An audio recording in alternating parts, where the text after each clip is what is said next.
In today's video, we don't just stop in this beautiful anchorage called Sunny Cove, but we also spend the night in this beauty of a destination, a place called Burr Island.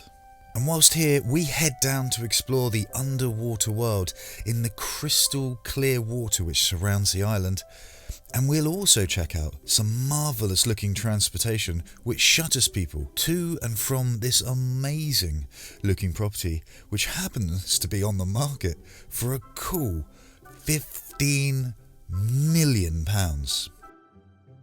Now, Carly loves exploring on her paddleboard, and she's been on me to get one for must be several years now.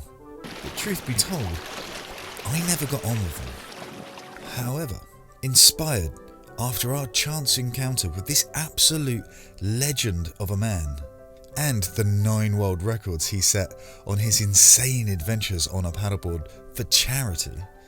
If you've not heard about the legend that is Brendan Prince, the only crazy person to have ever paddleboarded around the entire UK, then you can find out more about him on brendanprince.com.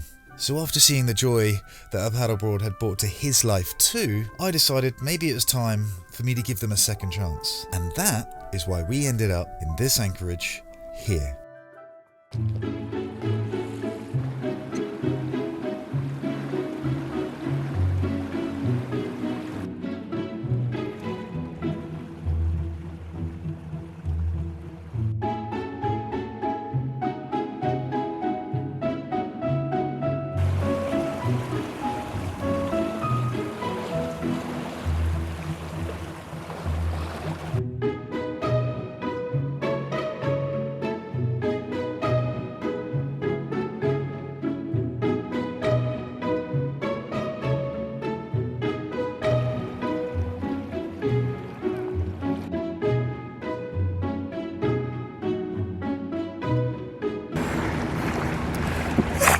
Bless you. I think that boat might be waiting. All right.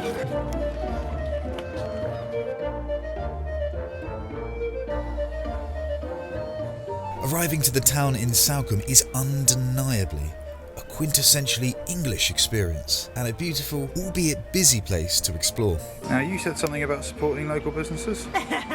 Now, as much as Carly and I love a West Country gin, this was not the local business we were in fact here to support.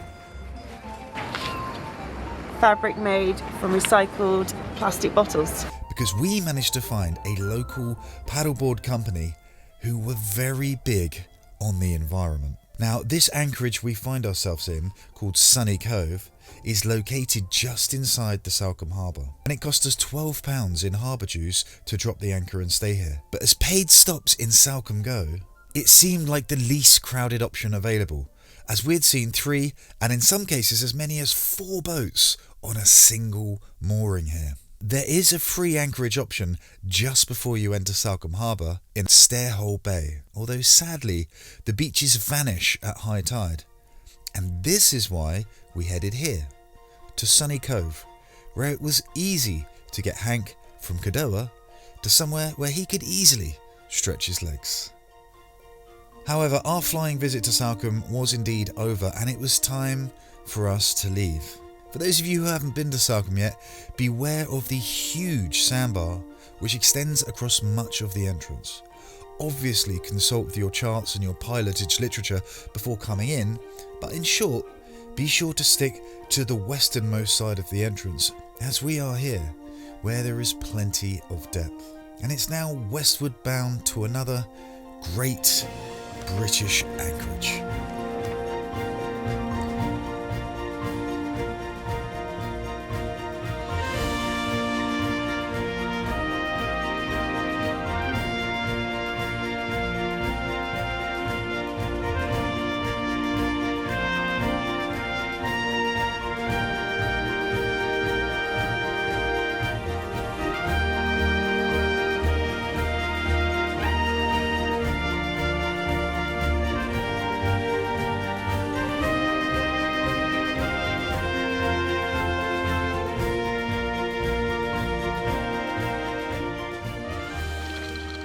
After arriving at the emerald-looking rock that is Burr Island, we dropped the anchor on the northwest side into a bed of sand.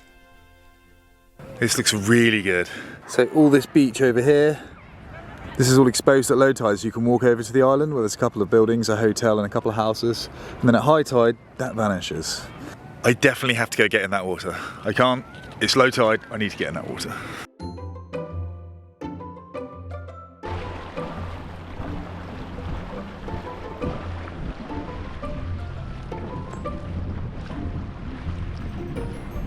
This spot looks pretty good.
I just brought this one back here, but the shell, I've just literally felt the shell is probably a bit softer than I'd like. So with that, I can't imagine it's packed full of meat.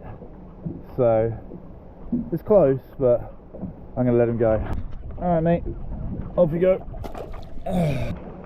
It's good to see them.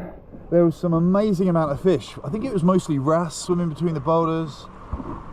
Beautiful stuff. What a day. What a great spot.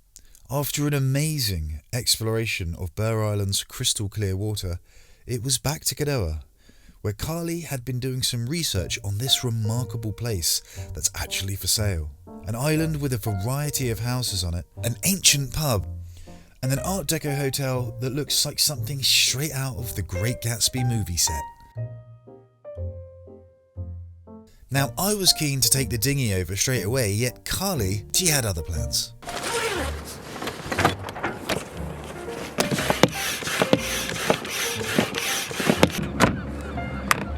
Scallop shells.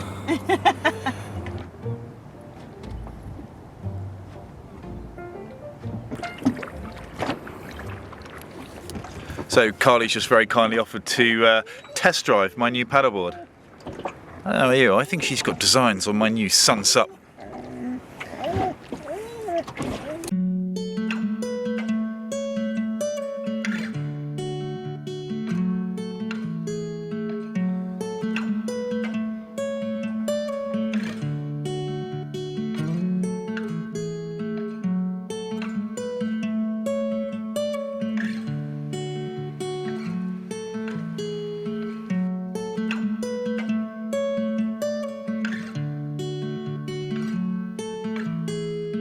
So we haven't quite figured out where to leave the dinghy if we are to go to shore and do a little bit more reconnaissance for you guys. So Carly has gone over to ask the driver of this fantastic looking amphibious vehicle to see where we might be able to pull up so we can go check the place out for you. We're good here? Well, if we just put it up out the way. Just in case any of our viewers are exceptionally rich, apparently it's really nice. Check it out. We, on the other hand, will be buying some scratch cards.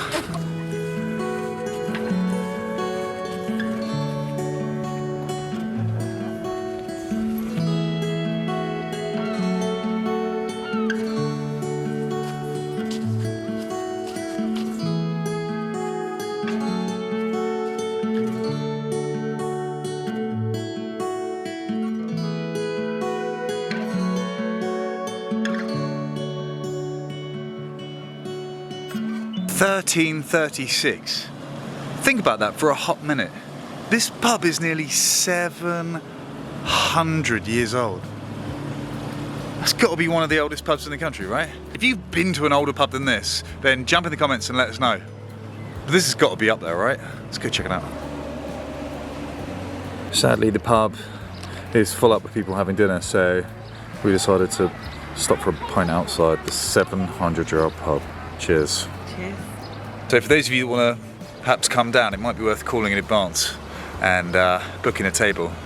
It's only a small place, but I don't know, if you get the chance to sit inside a 700-year-old pub and have a drink, I think you probably should, shouldn't you?